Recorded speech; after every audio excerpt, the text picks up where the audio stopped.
guest speaker, I would like to give certain pointers. So, towards the end of the session, if you have any of the doubts or clarifications or questions, please keep it ready towards the end. Ma'am will definitely be available to answer at least 10 questions.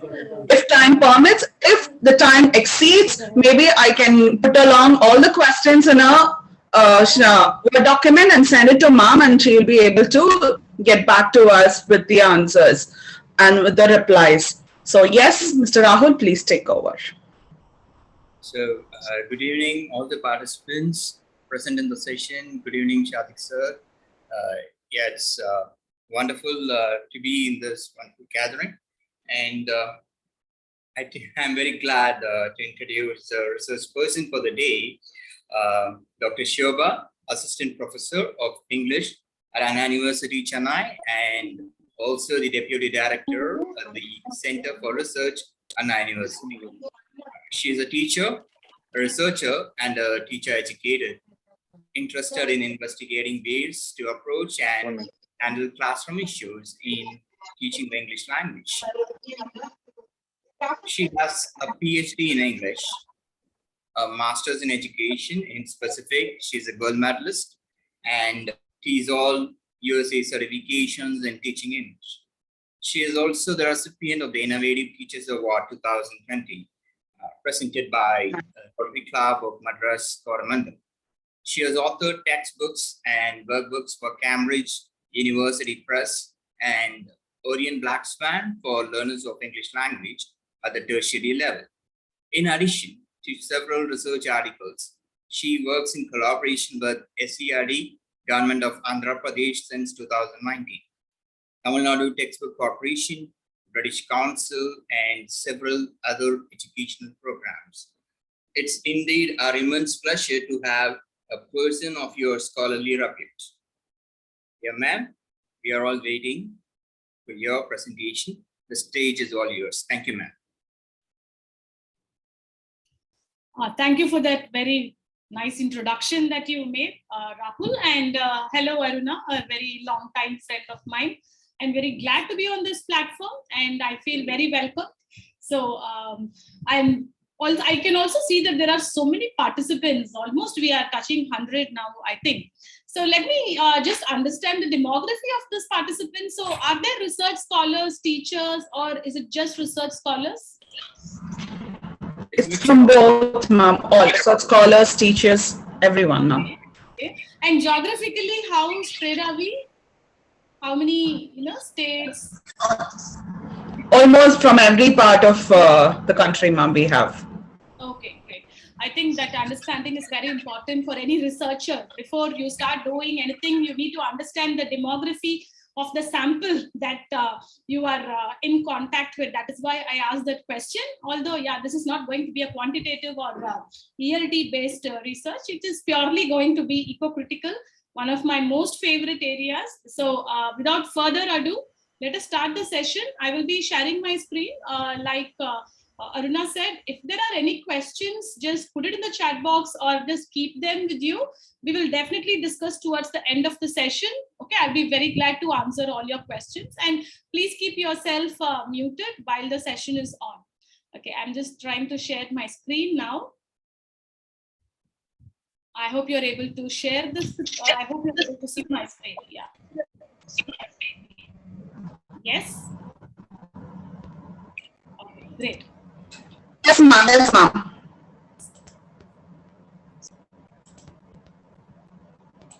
I'm just going to put it in the presentation.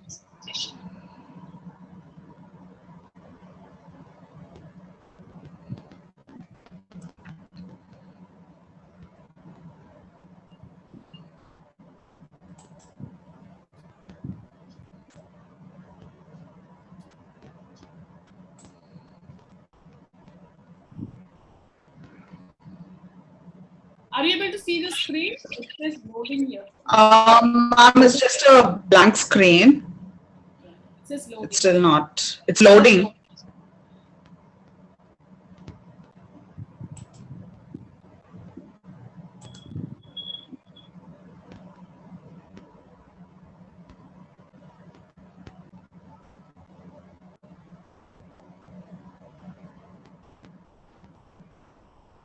Okay, let me just try and see why it is still loading.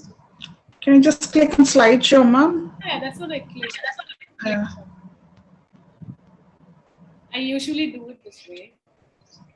Okay. Just give me a moment. Sure, ma'am.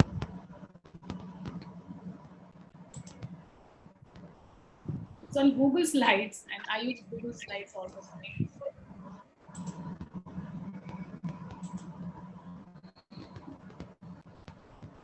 Let me just try and see if there is some other way to this.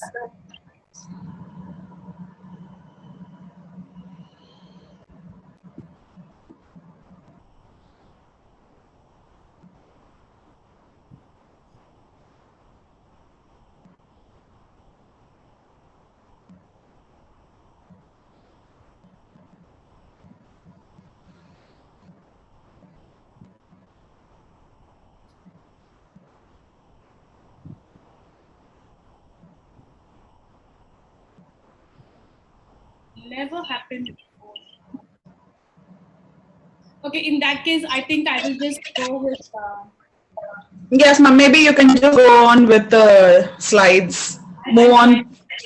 Yes. Yes, I ma'am. So I hope this is still, visible to all.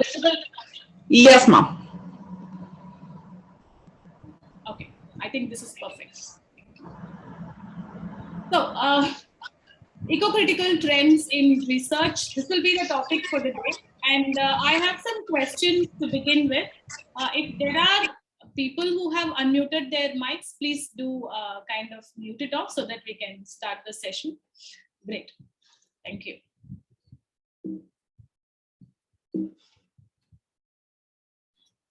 I have a first question for you. I'm also keeping the chat box open.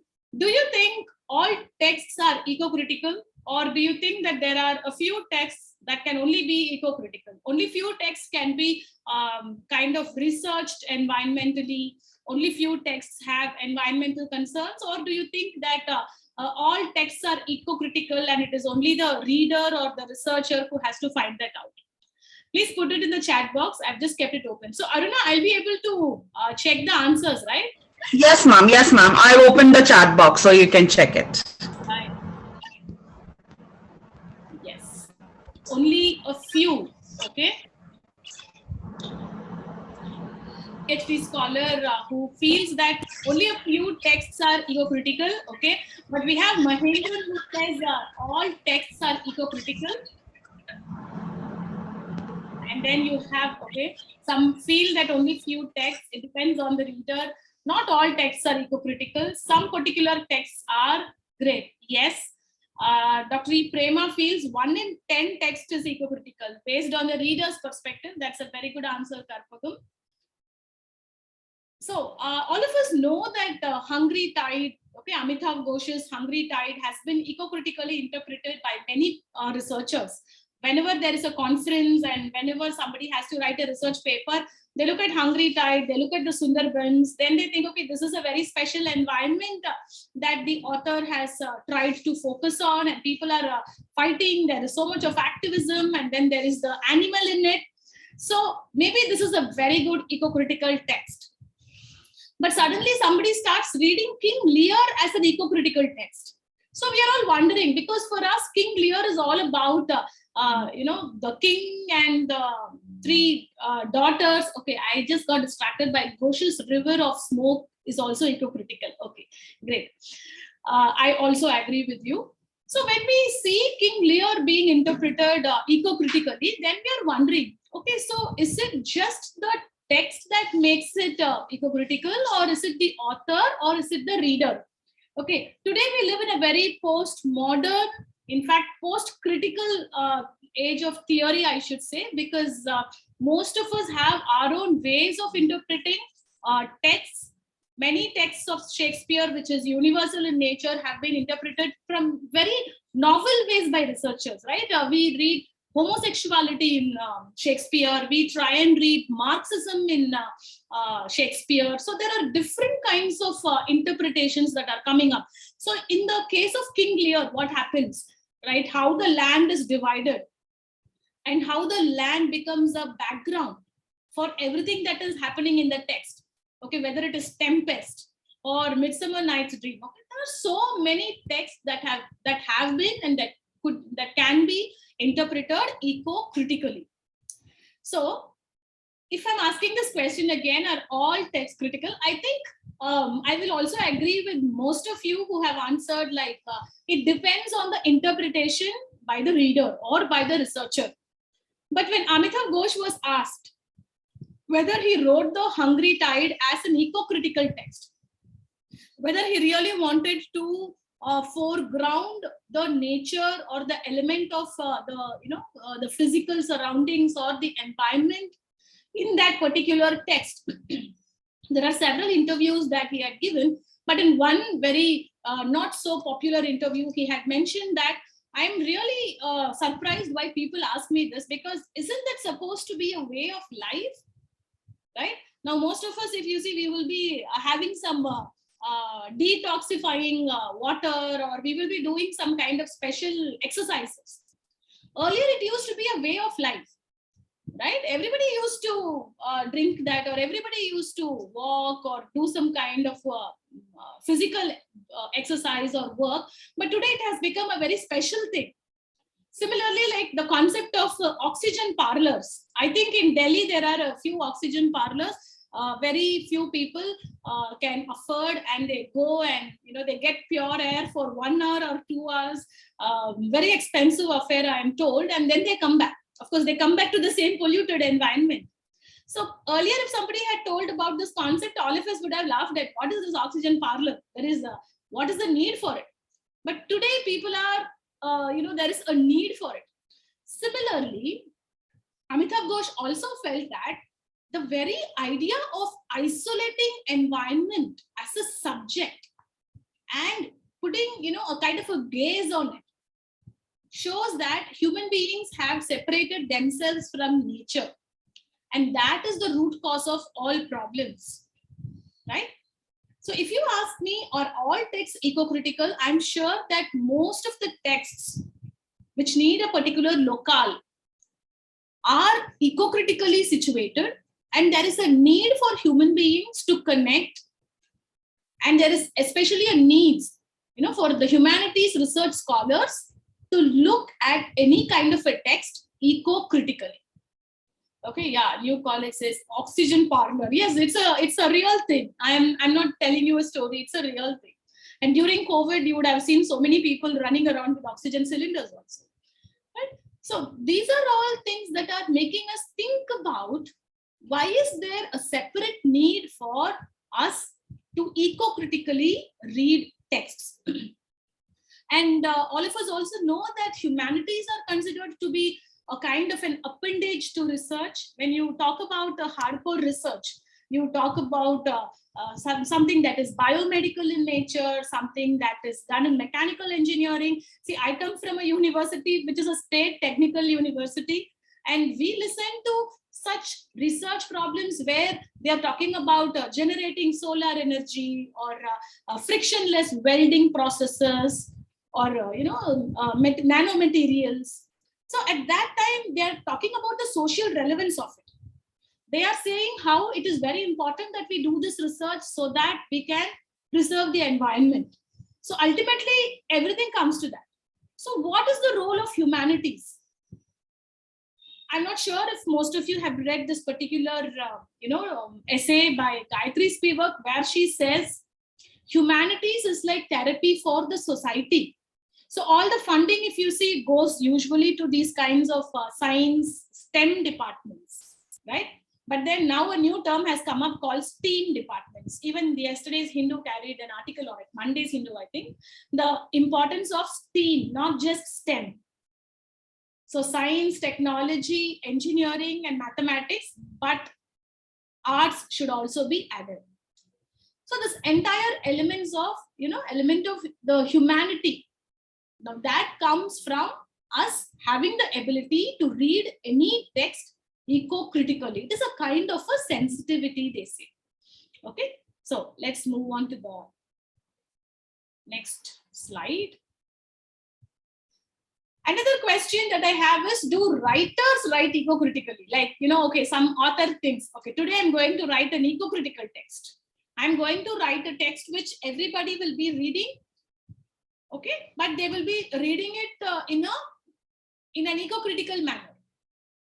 So, do writers write eco-critically? Do all of you think that when you take a novel or a poem, oh, this writer had actually written it eco-critically?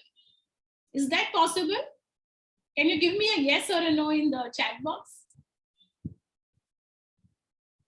So, who makes these texts eco-critical? Do writers write eco-critical texts? Okay, it's the readers. Yes, it's the readers. Okay, so Fatima also says no.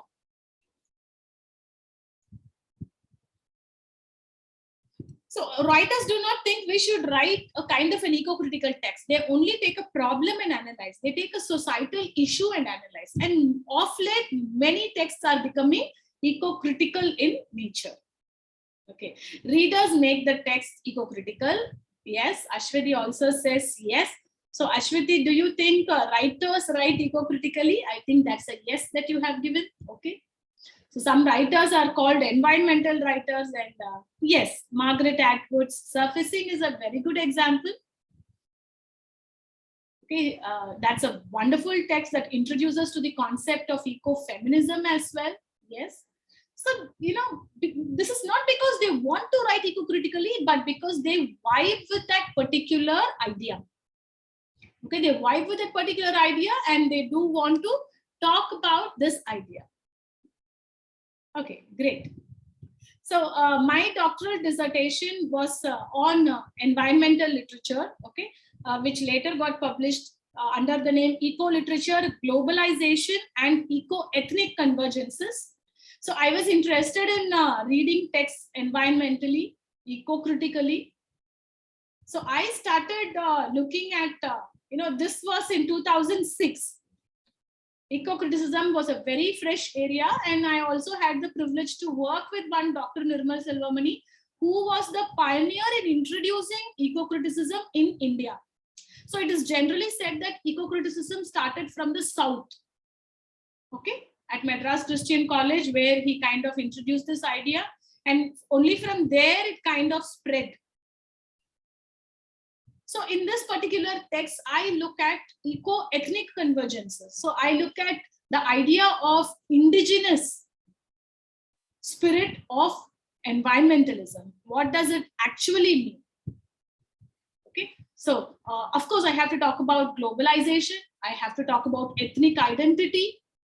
So I took a bunch of fiction from Canadian literature and I analyzed how the tribal orientations or the native identities that they have are converging with their environmental orientations, and how this gives rise to a rich plethora of perspectives.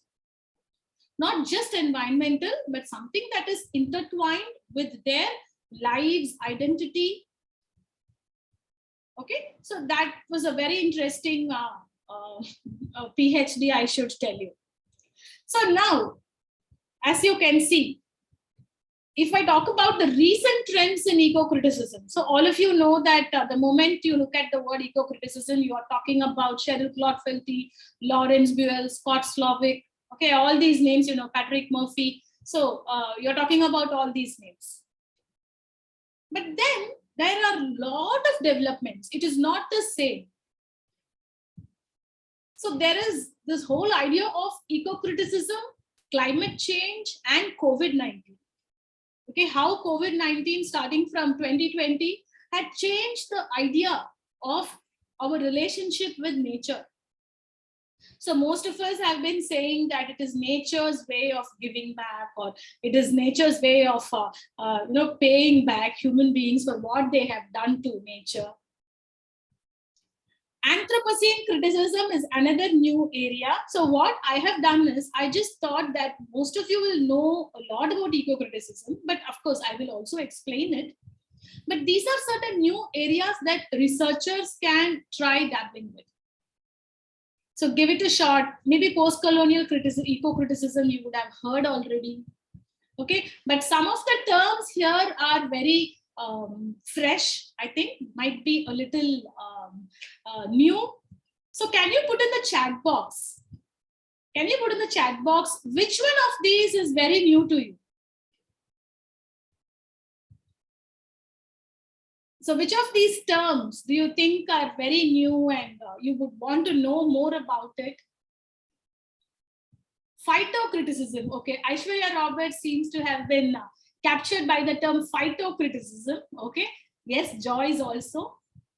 Ecolinguistics is another very interesting area of the zoocriticism. Okay, ecolinguistics, zoocriticism, right?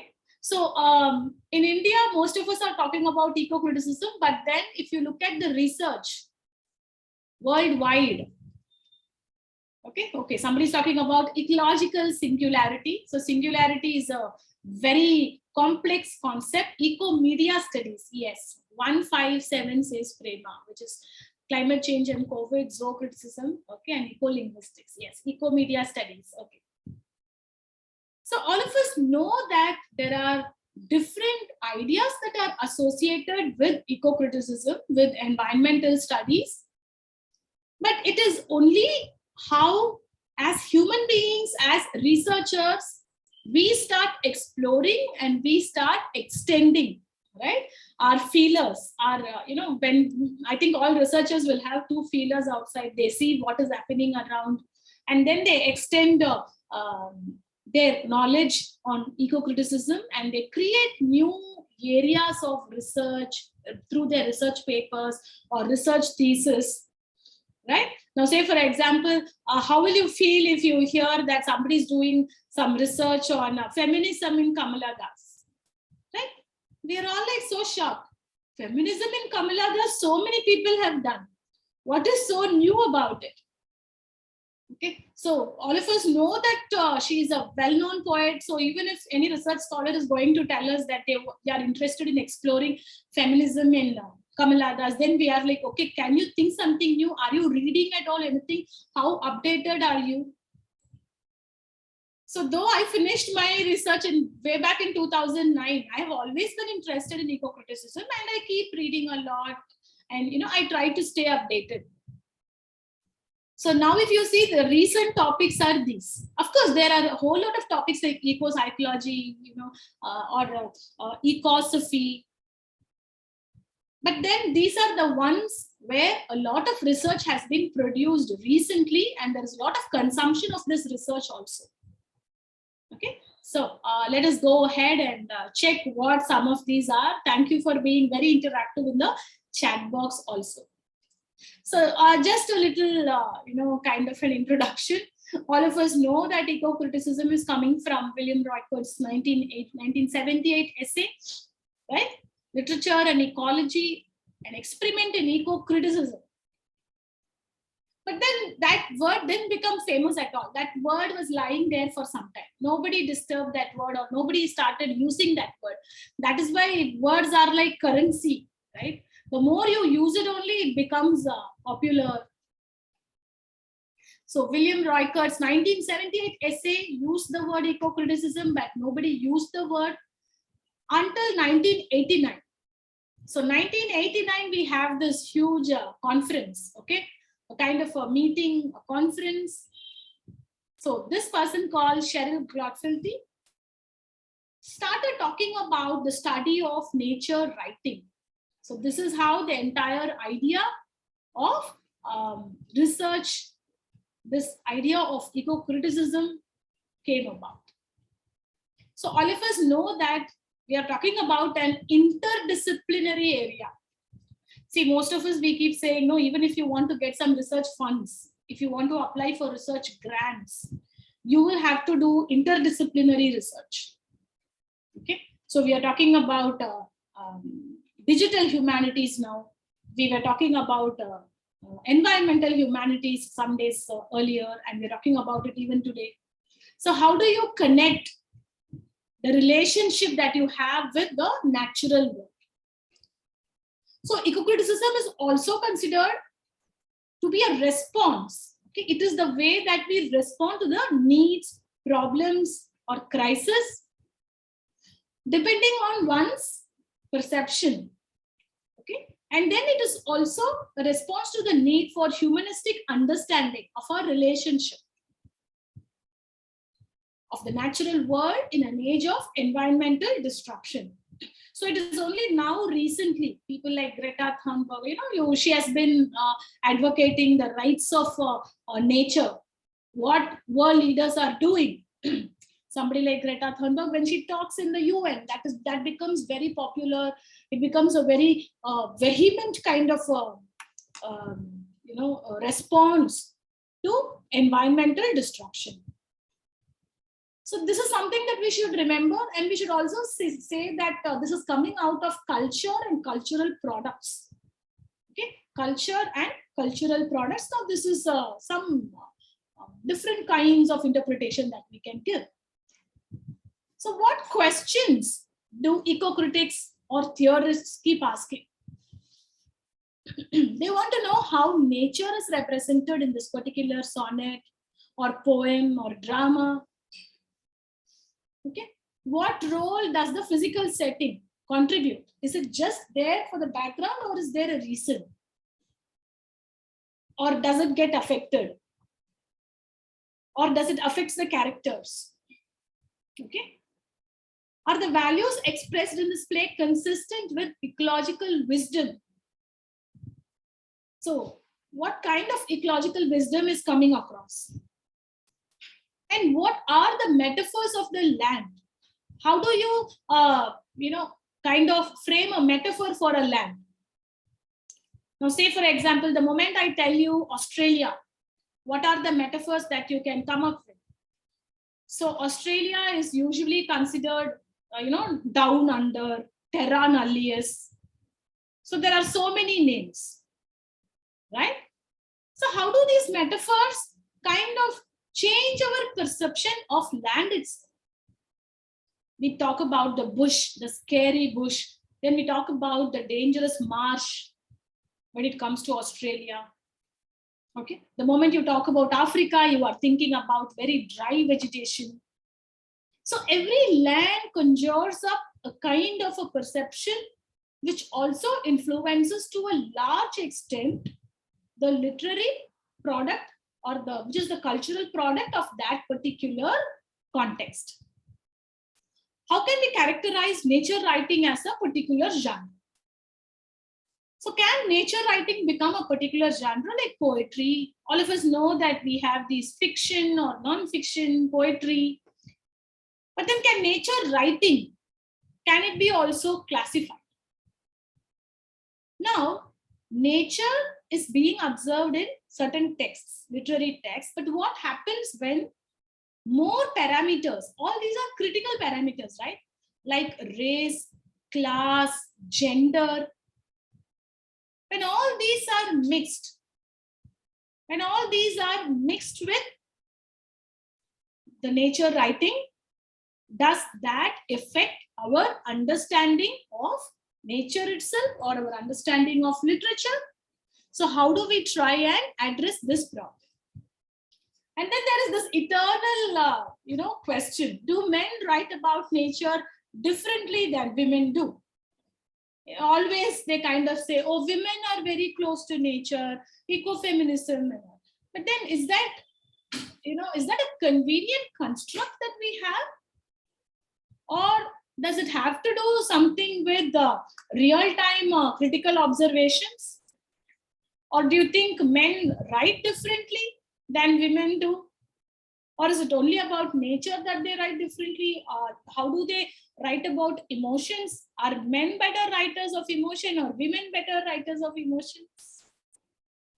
Right? So when we listen to a song, we think, okay, this song is so beautiful. Okay, sometimes, okay.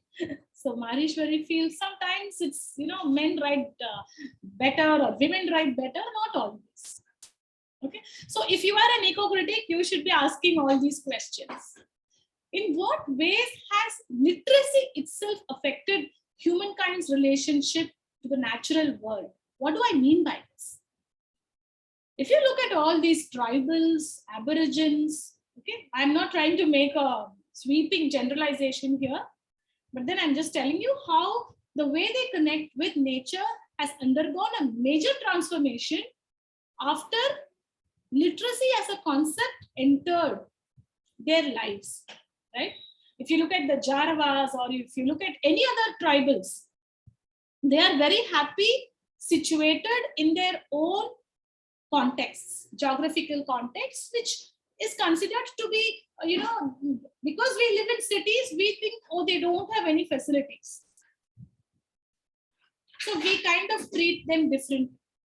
So this kind of literacy that we have, this kind of technology that we use, has this contributed to our understanding of land, our understanding of the whole nature concept? Has it influenced adversely or positively? So how has the concept of wilderness changed over time?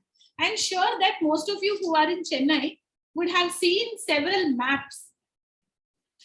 Okay, so when we had all the floods, we would have seen many maps of Chennai saying in Chennai all this was lakes in 1999, but then in 2005 the lake shrunk in size, all the houses are built around the lake.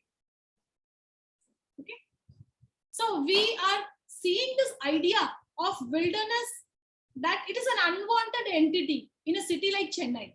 We are thinking, oh, why should this lake be here in Chennai? Right? We can build more houses, we can build more apartments.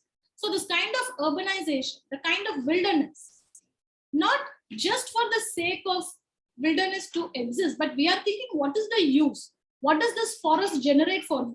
Is there a lot of wood, timber, horticulture that this forest gives me, or is it an unwanted entity? Can I just extend my borders? So the concept of wilderness.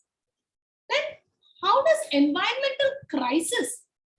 So all of us know that there is a lot of crisis. Okay, very soon we will be having songs about the floods in Chennai. We will be having movies about it. All these are cultural products, like I told you. So contemporary literature and popular culture. So popular culture is also as powerful as literature, right? Because we are talking about a multimodal kind of an understanding here. And what bearing might the science of ecology have on literary studies? So why is it important to understand the environmental in a very scientific manner? Okay, so it is not just the beauty of the wilderness, or it is not just the beauty of the glaciers that we are talking about. We are also talking about the potential danger that it can cause to human beings the moment they start melting.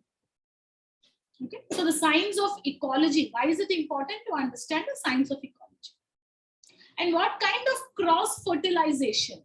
So it is not like you want to study environment, so you will study texts and you study only these things. That is not at all possible. Because say, for example, when you try to understand environmentalism or ecological studies, you have to read a text like Ecological Imperialism. When you read a text like Ecological Imperialism, you are trying to understand how several species of plants and animals, the flora and fauna, which are the foundational substrata for any society or a biome, have been transported from place to place. See, all of you know that the vegetables that we eat, or the fruits that we eat, or the animals that we have as pets are not native to our own society, right? They are not native to our physical surroundings. They have been brought from a different place. So we have to know the history well. We have to understand the philosophy behind it. Okay, the psychology and the ethics. Is it right to do this? So we say, don't buy this dog here because that dog cannot live in this climate. But then we want to buy that dog. Okay, so eco-critics are kind of questioning this idea. So many people have this dog. Is it important to have that dog in this climate? Okay, so let me move on. So a lot of definitions are there. Ecocriticism and the list that I gave you, they are considered to be new, and they are kind of expanding the academic margins, I should tell you. So definitely Glotfelty's definition, that I think all of us should know very well if we are going to be eco-critics or if we are going to be eco-critical readers or researchers. She has, kind of put it very simply, study of relationship between literature and the environment. Then a lot of terms came, okay, where we talk about all these ideas. Now we also have this idea of land ethic. So what is this land ethic? The sense of community. The sense of community is very important when it comes to land ethic. I think we will not understand that concept very well because we think about how many square feet do we own, how much is our house, what is the neighbor's house. Okay, so for us, the idea of land is very different. But if you look at the history of human beings, then there is a lot of change in the perception of land itself. But land also includes these concepts, right? Soil, water, plants, animals. So what happens to these concepts? So the whole idea of land ethic is something that eco-critics read. Okay, so how is it very different from other disciplines? Most of us know. So if you're reading structuralism, you are focusing on the structuralist approach from the point of view of language. Post-structuralism, so a lot of contradictions or inconsistencies in the texts are being focused. So suddenly you are asking, how can a man become an insect overnight, right? When you read Kafka. So it does not even sound proper. Then you say, okay, this is a post-structuralist text. There is no structure. We don't know what is happening first. There is no linear narration. Then feminist criticism and Marxist criticism. So how is it different from other disciplines? Because they focus on their own ideas and eco-criticism focuses on a different kind of an idea. Okay, so now coming to climate change, eco-criticism and COVID. Okay, so if you see, it is all a network. Okay, it is all connected. The human situation, the climate and the human health situation. So that is why I say, when we understand the interconnectedness, then it becomes a little easy for us. So WHO, it talks about how it is climate change that has led to the global diffusion of infectious diseases. Okay, so we cannot say that, oh, we are all eco-critics, but we don't care about COVID-19. We cannot but look into it, understand the implications, the kind of ripple effects it is having on everything. So if you are a research scholar, if you are a researcher who is interested in eco-criticism, you will try and start with very realistic beginnings, right? You will try and ask questions like, why am I bothered about eco-criticism? Why, as a humanities student, should I read texts eco-critically? Okay, so these are real-time reports. The World Health Organization, has been giving out so many reports. So these are reports that matter. So there is also this eco-humanist activism that is going on. Okay, Anthropocene as a concept. What is this Anthropocene? How the anthropos in the sense, the human. Okay, so the human becomes the center. You have this anthropocentric view.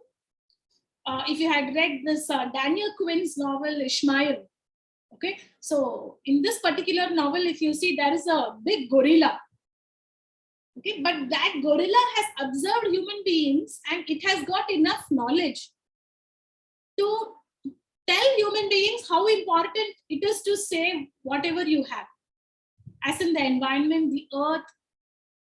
Okay, so it says how this anthropocentric view is not going to help at all. So the human should become a eco-humanist activist. So you can say that there are two terms, eco and humanist. So the eco-humanist activist engagement should happen. So you can take any text and you can start reading it in this perspective, an eco-humanist activist perspective. Okay, so here they are trying to promote the consciousness of Earth history. So that is all about this particular idea of Anthropocene. So definitely there is a need to promote transdisciplinary approaches, right? So what is this transdisciplinary approach? So there is this paleobiologist. All of us know that paleobiologists study fossils of animals or plants, of life forms. So they are talking, that person mentions how the social sciences, humanities, and arts should intertwine with the physical sciences to engage the phenomena of the Anthropocene. Hence, philosophy, anthropology, human history, sociology, economics, law, literature, and art, and many more disciplines, right? Because human beings, we engage in all these disciplines. It is human beings who have created these disciplines. So it is important that we look at the society through this lens. So there has to be this constant engagement. So when you read a text or a poem, you identify this engagement and you highlight those engagements. So this promoting transdisciplinary approaches. Earlier we saw interdisciplinary. Now this is transdisciplinary approaches. Okay. So now I will try and look at the publications that are very recent. So if you see, since 2019, lot of publication has happened in the field of eco-criticism. Okay, nuanced subdisciplines. So we say humanities is a discipline, but within humanities we have so many disciplines, right? We have philosophy, fine arts, literature, psychology, all this come under humanities. Now within literature, people are studying linguistics alone, or literature alone, or just communication. So MA English communication we have, MA English literature we have, okay, or MA linguistics we have. So more and more the diversification is happening. Similarly, even in eco-criticism, there is a lot of nuanced sub-disciplines that are coming up. So no more you can simply write an essay calling it eco-critical reading. So that is like, that is a very old trend. If you are going to write eco-critical reading of, Bama's curriculum, that will be considered to be a very, a paper that is little anachronistic or outdated, because there are so many new trends that have come up. So material eco-criticism is there, affective eco-criticism, narratological eco-criticism, post-colonial, you must be knowing, zoocentric, phytocentric, hydrocentric eco-criticism, climate change focused eco-criticism, empirical eco-criticism, and applied approaches of eco-criticism. So Scott Slovic, one of the major eco-critic who teaches in the University of Reno in Nevada, so he has given this kind of an example. He also happens to be my PhD examiner. So I was in touch with Scott Slovic when I was doing my PhD. So now when I follow his works, I understand that he has been there, done that kind of analysis that he gives. So material eco-criticism. What is this material eco-criticism? I would just touch upon everything and then we will go into a little detailed kind of an idea. So material eco-criticism talks about how the environment is seen as a commodity. Okay, so whether the environment is seen as like just for art's sake. So when we try and buy a painting, right, all of us love to have Mona Lisa or Picasso at homes, but then we don't want to buy the original. We cannot afford to buy the original, but we buy something that looks like Mona Lisa and we like to keep it in our home. Okay, so art for art's sake. Sometimes we spend too much and we buy some kind of a painting, though we don't understand the painting. Similarly, environment, what is the use of this particular marsh? Is it producing something? That is called material eco-criticism. Affective eco-criticism is emotion.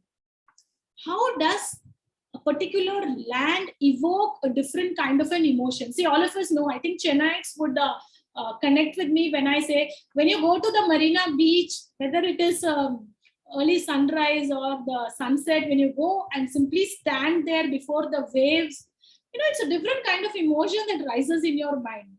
If you're out of your hometowns, you're thinking about your home, you're thinking about your partner. Okay, so it affects. Similarly, when you are on the top of a mountain, if you're doing a trekking, so that is a different kind of an emotion. Okay, somebody says, yes, madam. Yes, happens to everyone, right? So why do we go to hill stations? To kind of unwind. At the end of an academic year, all of us go on vacations. We try to be with our children. We want to connect with our families. We spend a lot. We book very good hotels, hill resorts, and all that. We go and we come back. Right? When you look at those hills and when you take those winding roads, you come back, you feel some kind of a mental refreshment. Okay, now that is called affective ecocriticism. Then you have this something called as narratological ecocriticism. Now that is also becoming very popular. How in a particular narrative, okay, whether it is a fiction or poetry, any kind of a narrative discourse in which nature has a very important role to play. Okay, so that is very important. Post-colonial ecocriticism, all of us have read something about it. How imperialism changed the course of the land, whether it is agriculture or whether it is, most of them, they say that in Tamil Nadu, we have this problem of that karuvelam, the maram. So they say some Americans, when they came, they just spread the seeds and they went off because all this area was very lush, very fertile. They didn't want that to happen. And this tree will grow and absorb all the water. So that kind of the repercussions of a post-colonial context. Now, zoocentric is about the animals. Okay, so all of you know very well that zoo means animals. So certain animals that take the forefront, that is called zoocentric ecocriticism. Phytocentric, on the other hand, means ecocriticism based on plants or forests. Okay, so plants, forests, all these things, botanical viewpoints. So certain trees are very sacred, not just in Indian culture, in all cultures, right? In Aboriginal cultures, native beliefs, certain trees, certain woods, all these things are there. So even Walden talks about it. In transcendentalism concept, you have this importance of the importance of a nature element, like daffodils. You can make a phytocentric ecocritical reading of daffodils. Okay. Then you have hydrocentric. What is hydrocentric? Water-based. Definitely oil spills, ocean pollution.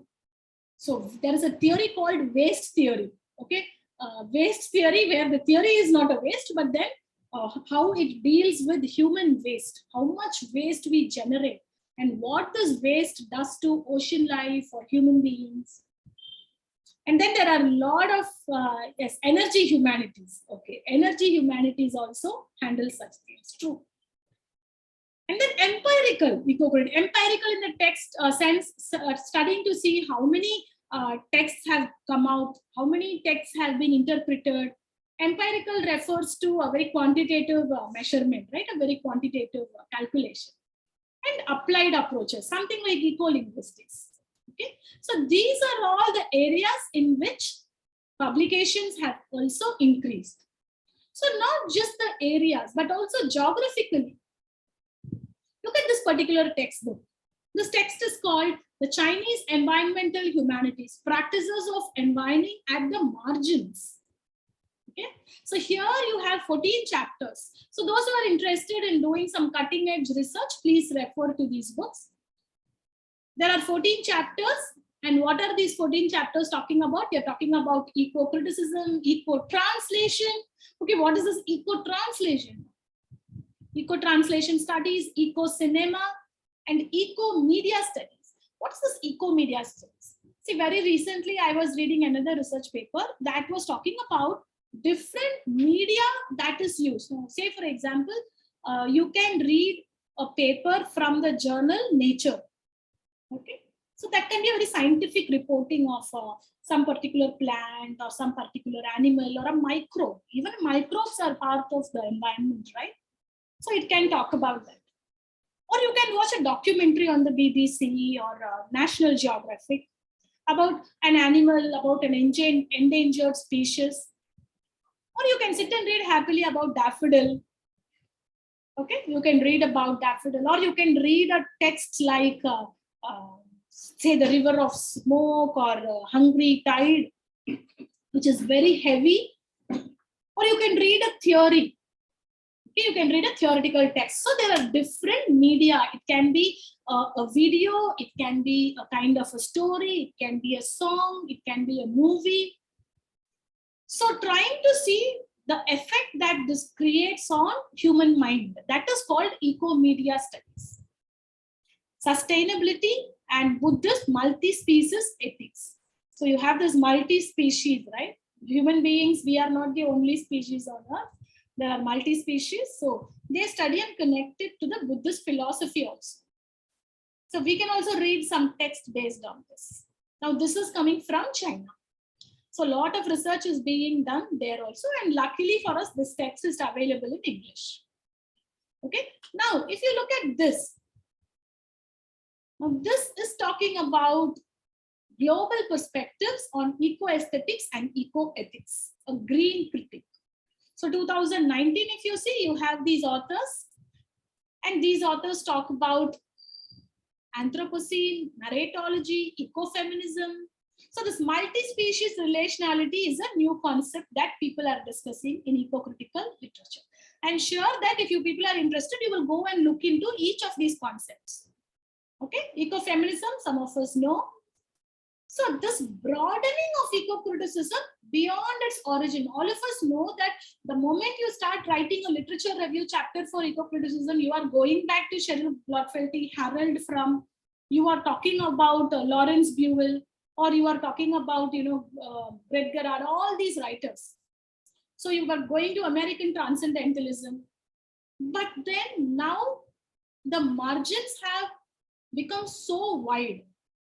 There are global perspectives, there are Chinese perspectives, which definitely we will have to consider and understand. And then there is also this new text, Hispanic Ecocriticism, very recent, 2020. Now this book talks about Latin America and Spain. So, we know that these countries are developing countries and all countries have their own challenges. But how are they responding to eco-criticism? Is it only the British and the American literary tradition that should we be interested in? Or should we also try and look at these texts? Now, when you read these texts, they would mention several novels or poetry by people from these origins, which will be of great interest to us as researchers. There will be a lot of novelty and innovation, right? We don't have to repeat ourselves. And then this is another very interesting text, which is talking about the Cuban environment. Okay, so Cuba, what is happening in Cuba? So all of us talk about all these, palm, especially, the oil, the kind of plantations that are there when it comes to Cuba.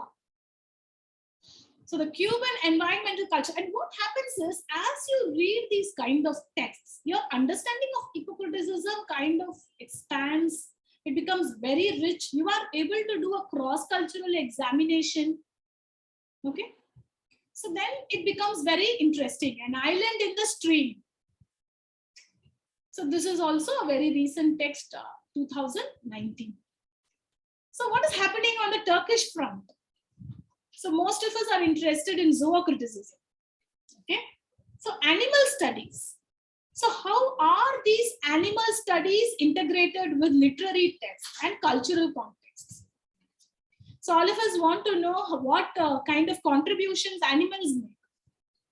And in the Turkish culture, see, the moment you talk about animals in the Indian context or the Hindu culture or, any culture, we have our own animals. We talk about, Ganesha, the god, with the elephant head, or we talk about all the,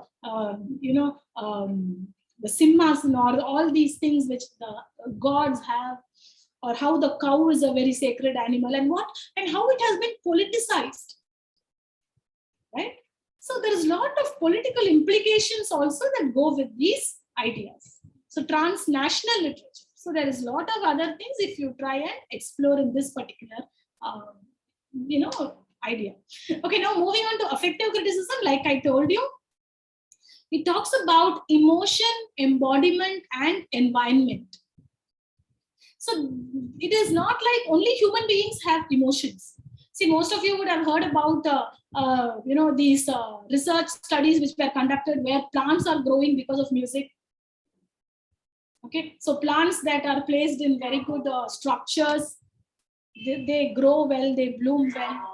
Okay, so that is called this kind of an emotion, embodiment, and environment. So effective eco-criticism, if you see, like I told you, there are a lot of new texts that have come. The bleak joys, like aesthetics of ecology and impossibility. So here, now this has come from this particular journal. All of you know that the Interdisciplinary Studies in Literature and Environment, that's a very standard journal that most of us will be interested in. So there you have this very interesting, a lot of articles are there where Glenn Albert's, this particular earth emotions, okay, new words for a new world. I will also be talking about some new words now which have come. Of course, eco-ethnic, ecosophy, all this has become very old. There are a lot of new words which I will show you now. So look at this for a start. Solastalgia. Okay. So what is this solastalgia? All of us know about nostalgia. How can we connect this particular word? A concept invoked widely in eco-critical and eco-humanist studies. They talk about the psychological malaise associated with environmental degradation. Now, say for example, when you work in a place which is not really very environmentally safe, there is also a lot of psychological, disturbance that is happening. So when King Lear is running mad, we know that the entire environment around him, it is stormy, it is disturbed, it is going to rain. So earth emotions. So all of us know that algia means pain. That is why when we take analgesic are supposed to be painkillers, right? Crocin is an analgesic. So what is this solastalgia? The pain or distress caused by the ongoing loss of solace. There is no peace. Okay, so solace, all of us know, refers to peace because of you come to your hometown and you see it is not the same. So that is a new word. So you can talk about solastalgia in this particular novel or in that particular poem. Okay. So here some more neologisms are here. So we have something called theora trauma. So theora trauma refers to a negative environmental experience bearing long-term consequences. So what happens when there is a huge oil spill? A lot of animals are killed, right? So psychoteratic. What is the psychoteratic? A psychoteratic study of King Lear, we can see, addressing the psyche and the environment. Somateratic, focusing on the body and the environment. See, definitely, some of you will relate with me when I say, you go to certain places, your health is very good. Okay, but when you go to some other places, your health kind of deteriorates. That is why when our parents, when they become very old, they prefer staying in some place and they don't want to move out.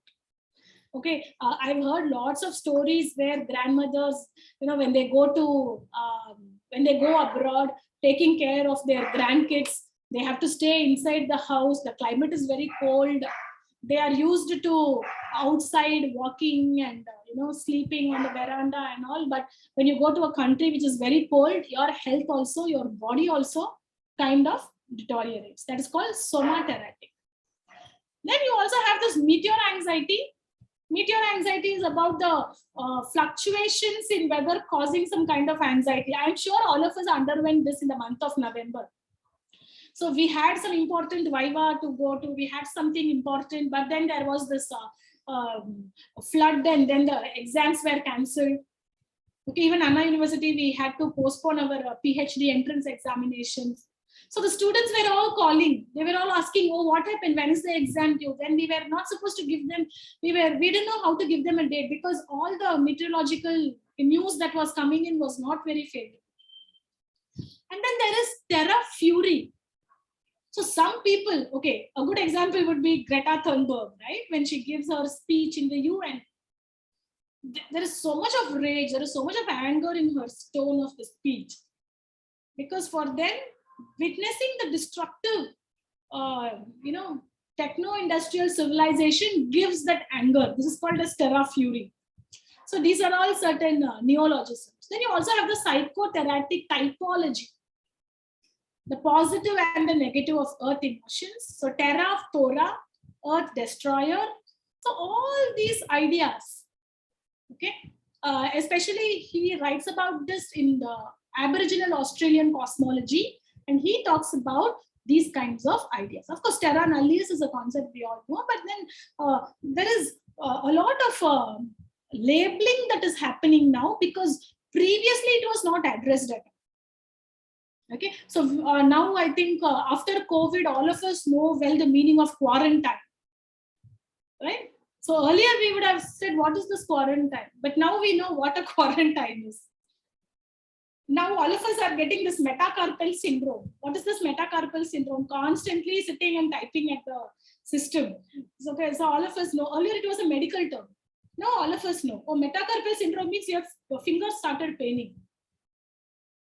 So these kind of neologisms enter the normal vocabulary because of certain circumstances.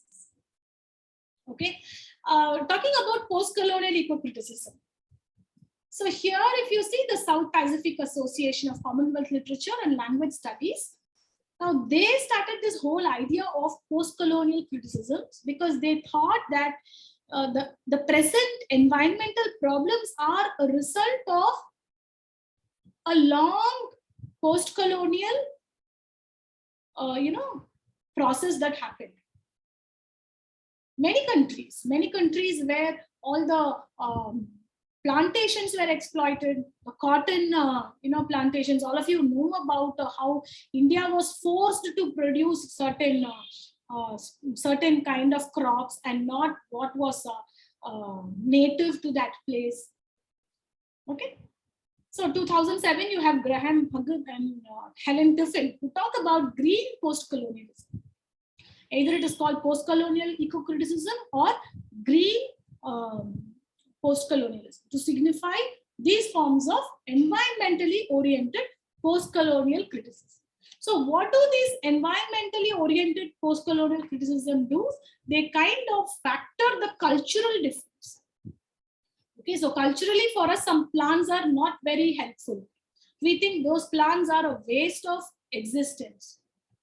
Definitely in both historical, contemporary ecological and bioethical debates. We think that, okay, these animals are not important. See, sometimes when we do all this research on mice, right, we think that is also a life. That is also very important. So this kind of bioethical concerns are also debated. You know how PETA kind of protested when Jallikattu protests, all of you will remember. Everybody have different kind of perspectives, right? So the key text, if you see, again, in 2019, there was this very recent edited collection that came out, which is called Post-Colonial Animalities, Applying Zoocritical Approaches, studying about animals, okay? Post-colonial literary studies. Then you also have John Patrick Walt's monograph, which is called Migration and Refugee. Now, migration and refugee is one of the contemporary problems of human beings, right? Internationally. All of us know that migration of people happening from different war zones or problematic countries to different places where they want to thrive.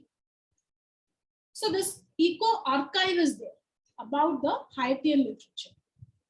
And then you also have Pakistani women's literature, literary and cinematic fictions about the idea of place. See, after partition, the idea of place has become very important.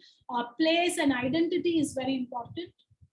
So how do Pakistani women's novels and films confront the relationship between gender inequality and the anthropogenic that is arising from human beings' environmental change?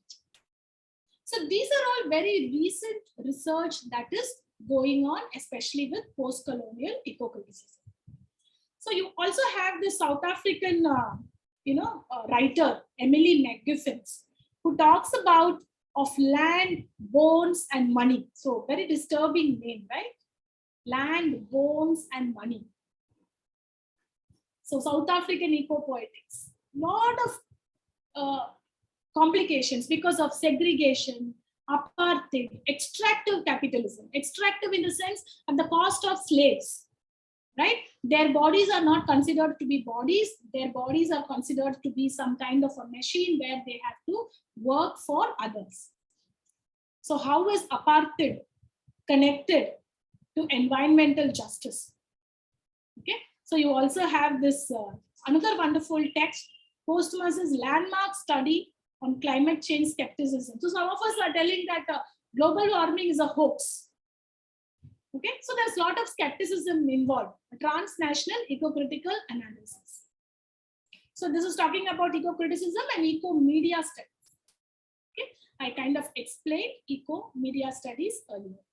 So this is an excellent journal where we're talking about eco-fictions, writing about nature, environment, ecology, all these things. Destabilize deep-rooted cultural assumptions and cause important social transformations. So all of us have some cultural assumptions, right? This is trying to kind of destabilize those cultural assumptions. So we come to the differences between zoocriticism and phytocriticism. So you know that this particular critical approach or critical theory puts emphasis on animal texts. So all of us have seen movies in which animals are heroes or protagonists. So animal texts representing animal life. So, we all have watched Life of Pi.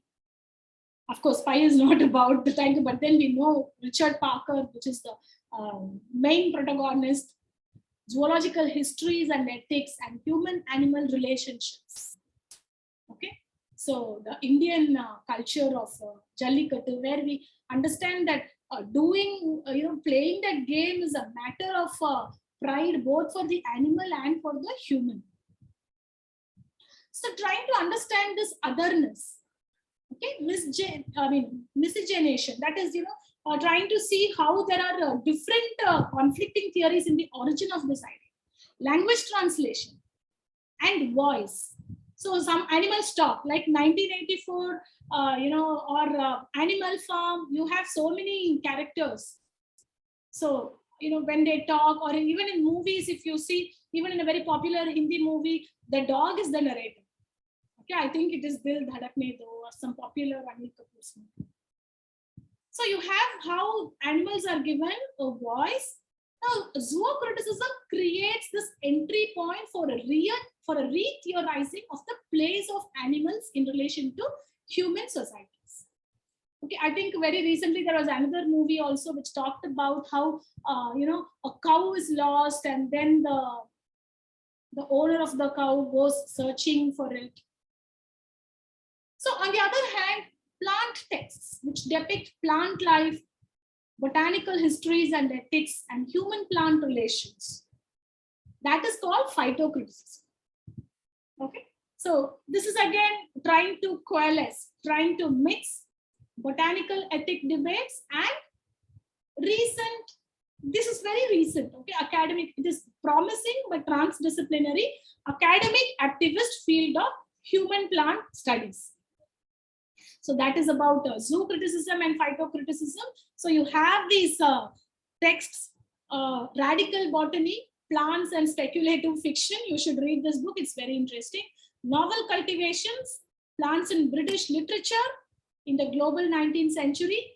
Then you have another text, Plant Theory and Amazonian Metaphysics. Of course, the Amazons are known for the kind of flora they produce and how it is considered to be different, and all these labeling. Okay, you know that many butterfly species or insect species that are named after scientists. So there is a lot of debate going around that. So you have within phytocentrism, within phytocriticism, you have something called post-colonial phytocentrism. How race, gender, and class and nation impacts plants, animals, and people in comparable ways. So these are all these nuanced, diverse layers of eco-criticism. Okay, so you study about how the differentiation of race, gender, class, and nation impacts plants, animals, and people. Okay, so the moment we think about Assam, we think about tea. Okay, the moment we think about Sri Lanka, we are thinking, okay, there you go, you buy all these things. Kerala, you kind of think, okay, coconuts. So how does the perception also change with this kind of a perspective, post-colonial perspective? So sugar plantations. The moment you say West Indies, you are thinking about sugar plantations, the kind of slavery, then the migrations that happened, the slave trade, all these things. Okay, coming back to eco-criticism and eco-media studies, these are some of the key texts. Like I told you, all these are very recent texts. The symbolic earth, discourse, and our creation of the environment. Okay, so how does our language generate? Now, say for example, as an English teacher, I am going to tell you your thoughts have to kind of cross-fertilize and germinate and sprout out. Then it is more like a botanical discourse. Okay, so that is called how discourse also influences the way we think or the way we speak. And then you have this excellent textbook coming from Scott Slovic, Swarnalata Rangarajan, who teaches at IIT Madras, a kind of an expert in this area, and Vidya Sharveshwaran's Handbook of Eco-Criticism and Environmental Communication. Okay, so all these are very new areas that need to be explored. So they are talking about new frameworks. They are talking about pragmatic communication. And they are talking about non-Western environmental communication. What is this non-Western environmental communication? See, most of us know that when we go home, our pets are there and people communicate very well with pets, right? So, and also when you talk about these natives or aborigines, they have a very different way of communicating with plants and animals. So we are all looking at all these things. When we look at this for the first time, it's very interesting and we want to read and we want to analyze. If you read these texts, lot of literary texts, fiction, poetry is also mentioned. Now we are coming on to ecolinguistics, which is again a very new area. It is also called as language ecology. So all of us talk about linguistics all the time, the importance of language, understanding the structures of the language. So how is environmental loss connected to language loss? All of you know that there are so many, thousands of language in the on the planet Earth, but so many languages are dying. There is no written script for so many languages, and some languages there are only 1 or 2 speakers. Okay. So this domination of the Western languages over these kind of indigenous, very small languages is equated to this kind of a domination of the human being over Earth also. So that's called language loss and maintenance. If you have read works of G.N. Devi, okay, Bhasha and all these ideas, you understand better how we should not kind of advocate for a single language. Instead, the more languages we have, the human, the culture, the pluralistic approach to languages, that is also. So it questions the construction of environment through language or in language. How do we communicate something that is around us through language? How do we say that I feel so refreshed when I take a walk in the beach? Okay, so are you trying to commodify the beach? And it also critiques linguistic modes that underlie ecological degradation. So we use the discourse of urbanization, development, when we talk about environmental degradation, right? We are not talking about environmental degradation, but we are talking about development. So that is another way of saying that we are going to destroy the environment. And it also aims to recognize new language forms with the potential to inspire ecocentric values. So how should this ecocentric values be brought in through new language forms. So ecolinguistics is very interesting to explore. Some of you might be teaching in engineering colleges where you can use a lot of environmental texts to teach language itself. So you can also become an eco warrior by using ecolinguistics in your classroom. Great. Now I have certain, texts to show to you. So Race and Alex. Now Race and Alex teaches at BITS Pilani, Goa, and this award-winning documentary, okay, eco documentary. Have you seen the arena? It is not a typo, but it is. Have you seen the arena? So it talks about the forest, how the Wayanad, it talks about a particular place in Kerala, how there is so much of changes that have been going. And it talks about how these changes are affecting entire life systems of people living there. So the indigenous interiority as nature, culture, sacred continuum, and ecological analysis of have you seen the arena. So this is like searching for the forest. Where is my forest? Okay, so there are a lot of Indian documentaries that you can also write papers on. This is also a very recent ecocritical research. Okay, now I'm just going back to how you can read a text in an ecocritical manner. You understand that the non-human environment is not just one frame for you, but as a presence that begins to suggest that human history is implicated in natural history. See, now when we are doing this kind of webinars, okay, there is this very clear background that I am using now. Now that I feel will add to some kind of clarity in the people's mind who are listening to my talk. If I had too many things on the background, it would be distracting you, right? Mentally, it would be distracting you if somebody is walking here or something. Similarly, the backdrop in any fiction will also change the things that are happening in that particular text. The implications are interwoven. So it is not like only the human interest is the correct interest. We should not say that, okay, he wants to build a house, so he has cut down the trees. Human accountability is very important. And some sense of environment as a process rather than as a constant. So that is very important, understanding the environment as a process. So what do ecocritics do?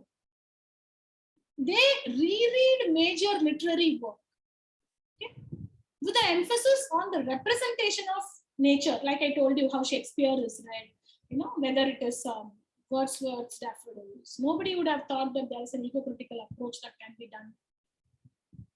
And then the range of ecocentric concepts on things beyond the natural world, like energy studies, energy humanities. Special emphasis to writers who foreground nature as part of their subject matter. And then what do? The critical practice, not just the relevant factual writing, okay, by placing emphasis on the relevant factual writing. Sometimes it is very clear that the person is talking about environmental concerns. They turn away from constructivism. Now, constructivism is trying to accept all things in a very positive way, but trying to see the other side of things.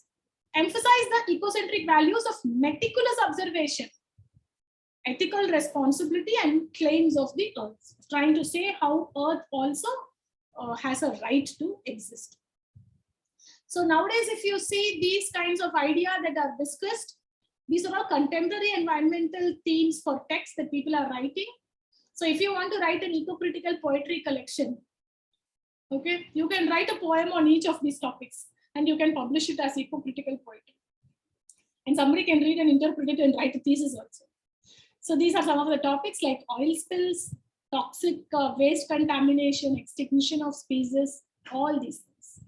Some more for you here: urbanization, overpopulation, poisonous gas emission, all these things are happening, wildfire, all these things are happening around us. Okay, so these are all some important books that you should read. These are all very important books. Definitely, if you are doing a PhD in ecocriticism, or if you're interested in writing a paper in ecocriticism, you should read these books. And when you read ecocritically, you try and do all this. Okay, you don't privilege the human over the environment, but then you kind of see how important place, belonging, all these things, how human beings are in the pursuit of resources. Okay, so all these things you will have to read carefully. You have to read and you have to take those sentences from these texts and you will have to connect it to the theories, and then you will have to explain. Like I gave you so many books for affective ecocriticism, zoocentric ecocriticism, and all that. Certain basic concepts here, I'm sure you would have known anthropocentrism, whether it is biodiversity or deep ecology, ecosophy. Okay, so these things are very important. Ecocentrism, ecofeminism, these are all some very basic concepts in ecology. So this is about environmental justice, and then you have ecofeminism also. So if you are working on these two topics, then you should have watched that movie or read this book. That will give you a very stronger understanding of the idea. So I know that most of you would have seen this book. So if you look at the future of ecocriticism, it becomes more interdisciplinary, multicultural, international, and it is a multi-ethnic movement. So you can see how Black Nature, right? So Black Nature anthology, they have a different kind of a perspective. And Poet Laureate of California, you can see, he has written about this particular book. Okay. So when it comes to African lands, you have this particular text, Regreening African Landscape. You can see how because of consumerization and capitalism and post-colonial issues, this land has been exploited. This is a very recent text, of course, not as recent, but as recent as 2007. Ecology Without Nature, okay, Rethinking Environmental Aesthetics, a good book to read. These are two books that I would recommend because we also have Dr. Swarnalata here, who had kind of focused on the idea of ecocriticism of the global south. Usually everything comes from the west and the northern hemisphere, but here you can see that the essays here, the research articles here will give us a very good idea about how to understand ecocriticism itself. So if you are really interested in understanding the ecocritical concerns of the Australian continent, because a lot of ideas about settlers, notions of environmental literature, Aboriginal notions of environmental literature, how to juxtapose it, all these things are given in this very recent book. Okay, so Helen Tiffin, a very popular author who also wrote the Post-Colonial Ecocriticism, is one of the authors of this particular book. So now some of you might be interested in the fellowships that environmental humanities scholar gets. So here, if you see, this is coming from a university, British Columbia. So here you can see how they do a master's or PhD opportunity fully funded in the environmental humanities. So if you are interested, just go and check out this website. Maybe you can just put some keyword and you can find out. So you will be able to apply and get a fund also to do master's or PhD. And then you have also something from the University of Pennsylvania, which has a 1-year postdoctoral fellowship. Okay, very interdisciplinary, collaborative kind of research. If you are interested in, you can try and apply for this also. Then you also have this one, which is the Connecticut Humanities Institute. So they also offer, you can see how the stipend offers and all the benefits. So these are all some fellowships that are available if you are interested in ecocriticism or research, sponsored research, you should try. Okay, so some resources I have given you. Definitely the Thinai aesthetic view, you will have to read. Nirmal Selvam, the developmental poetics, okay, material ecocriticism, which I mentioned earlier, then feminist ecocriticism. The geocriticism is also something that's coming up. You have something called landscape criticism, geocriticism, okay, topographic criticism, then chartography, like mapping, the idea of mapping, okay, that spatial literary studies, all these things are coming up. Okay, some books for you, which I have kind of referred to in the presentation. So these are all some journals which you can refer to. Very interesting research articles are present here in Ecocritical. Okay. So that will be the end of my presentation. Thank you. And thank you for being interactive on the chat box also. Okay, now let me see the questions in the chat box. Oh, now I've just enabled the chat box, ma'am. Participants, you can just post your questions. Could there be a cross-pollination between an eco-criticism and archaeology? I think that is one question, ma'am. Okay, I'm trying to see the chat. Could there be a cross-pollination between eco-criticism and archaeology? I think definitely yes, because we have spoken about so many fields of environmentalism, working with different kind of disciplines, transdisciplinary, interdisciplinary. So I think it is only the human imagination which is the limit. Kindly suggest eco-linguistics books to refer. Ecolinguistics book. Okay, so that there is a book called Ecolinguistics itself. Okay? So I think I have put a few books in the reference section. I will try and refer and give you some more books. Could you throw light upon the Handmaid's Tale with ecofeminism? Oh, Handmaid's Tale. Okay.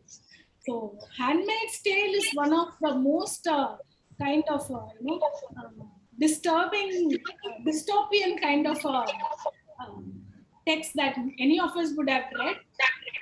Tell us about how the idea of infertility, the sterile nature of women, how it is connected to the nature. It talks about a very futuristic environment, right, where you don't have a very fertile environment. So I think it is mirroring the environment, the woman's story. It's a very complex thing. I just cannot talk about it in 1 or 2 minutes. Can you share some pointers on applying eco theories in poetry? So there have been a lot of research done on eco poetry. So when you read a poetry, how do you identify words, metaphors? Okay, so you can do that. You can identify some metaphors, some kind of stylistic devices that are being used in the poem. How the author has these intentions of environmental ideas, criticism, and you can try and. Can you elaborate on gyne ecology and what category does George Orwell's Animal Farm belong to? No doubt that Animal Farm is an allegorical text. Okay, it is a classic text which talks about the different structures within human society, where we know that some animals are more equal than others. That is George Orwell's very popular statement from the book. So it talks about environmental justice also. Okay, so if you want to read Animal Farm from the viewpoint of environmental justice, I think it would be an excellent research. I think there was one question on, can you please elaborate on gyne ecology, ma'am? I think gynecology is more about the Gaia theory, deep ecology, and a mix of ecofeminism as well. Okay, so like I told you, there are several labels that are being necessitated. Okay, could you please explain ecosophy? Ecosophy is nothing but ecology plus philosophy. Now, transcendentalism, American transcendentalism, if you see, it focuses more on how nature kind of provokes the best emotions in you. Okay, so that is philosophy, Buddhist philosophy. Different kinds of philosophies are taken into consideration, and ecosophy comes as the knowledge of environment. Is there a possibility for ecofeminism in Indian writing in English? Of course, there is. Of course, there is possibility of ecofeminism in any kind of text. A lot of research has been done on this particular, whether it is Bhati Mukherjee's texts or different Anita Desai's texts. So many texts have been ecofeminism. Even Bama's curriculum, the very name of it. Okay, I think one person. Could you say about, from children's literature point of view, could it be? Ruskin Bond. Okay, Ruskin Bond is one of our all-time favorite children's writer. So if you look at the Rusty series itself, It is situated in Dehradun, right? So there is so much about how the protagonist, the boy character Rusty, goes to the mountains and how he vibes with the nature there. And not only that, there are a lot of other stories by Ruskin Bond which talk about environmental concerns. Okay, my favorite. Animistic way of living was there pre-modernism. Now all these terms are coming back. Can you elaborate on this? Yeah, like I told you earlier, we are going back to our roots, right? We are trying to regenerate ideas that are helpful for human beings. So definitely there will be a recycling of ideas, all these things. Okay. What kind of criticism could be more appropriate to apply for Naga Mandala? Okay, now Nagamandala is a very interesting text because it has mythology, it has folk tales, it has a lot of, it has the Naga, where the Naga is trying to kind of, hide in the protagonist's hair. So it's a very, very intriguing text, I should say, by Girish Karnad. And maybe you can try the zoocentric theory if you are interested. Sure, ma'am. I think there are so many other questions coming up. Can I? Yeah, please do mail it to me. I will try and answer those questions. Sure, ma'am. Can I put your email ID? Can I share the email ID of yours with them, ma'am? Yes, I will type this email ID here. Maybe they can just. Sure, ma'am. Sure. I'm just trying to see where there is this everyone. Send to. Ma'am, just one last question. Could you please suggest some resources related to eco-Marxism or Marxism in ecology? Yeah, 1 second. Yes, ma'am.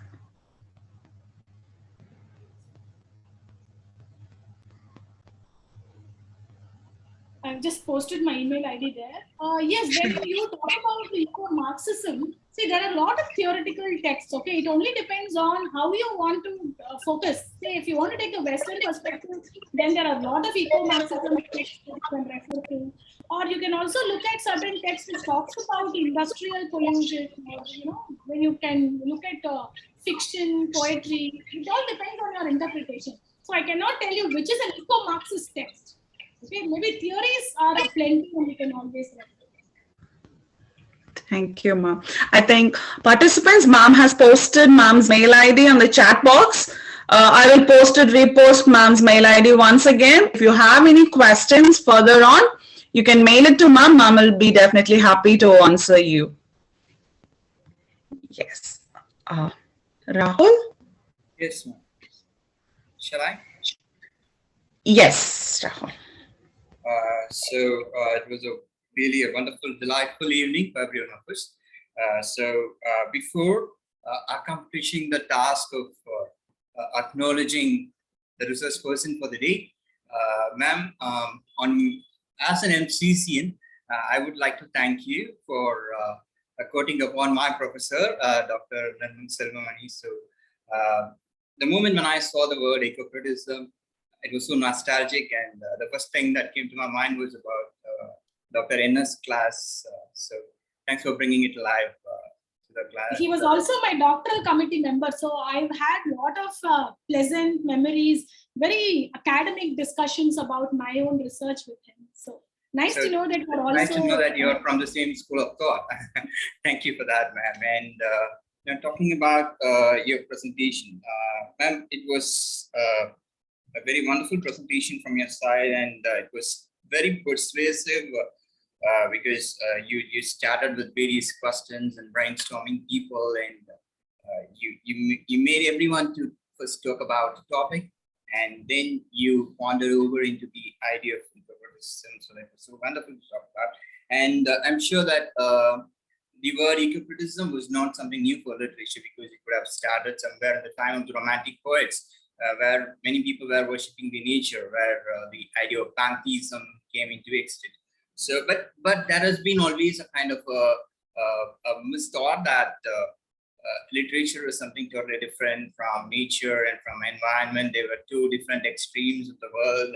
So I'm sure in that regard, this ecocriticism has actually shrinked the gap between these two things, and we could really ponder into the impact of literature into the ecology and other aspects, and where you spoke briefly about the recent trends and about the various ways of how humanitarianism and environmental is being blended together.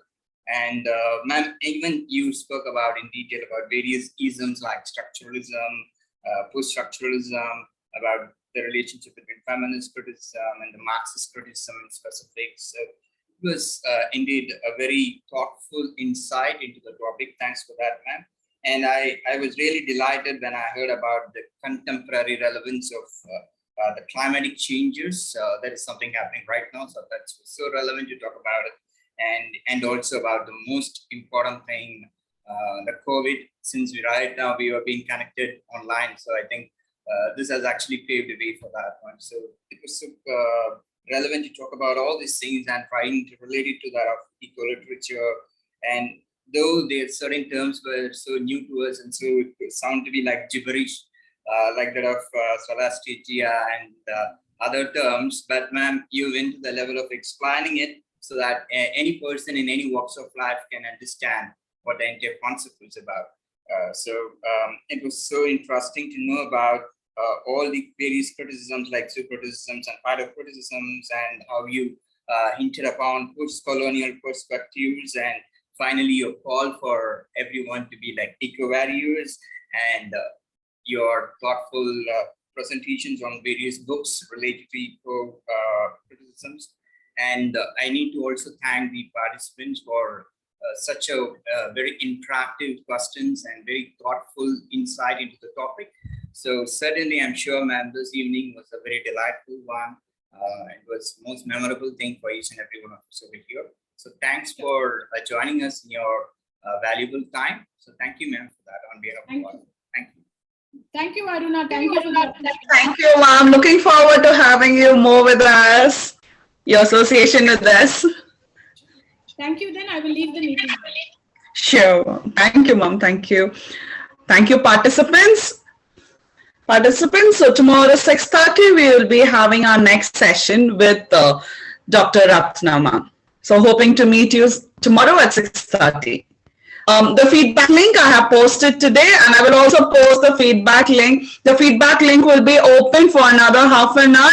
So please make sure that you fill in the feedback and the attendance link.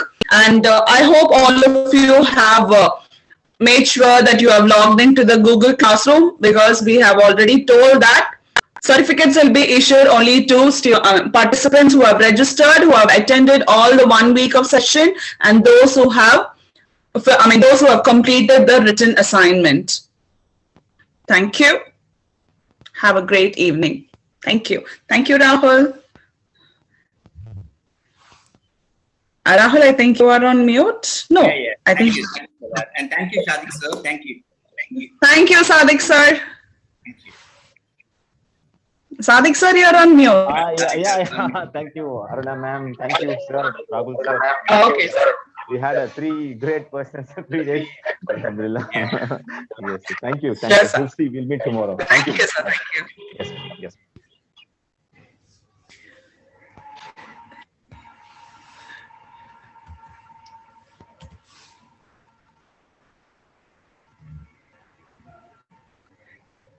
Thank you, Ramaraju sir.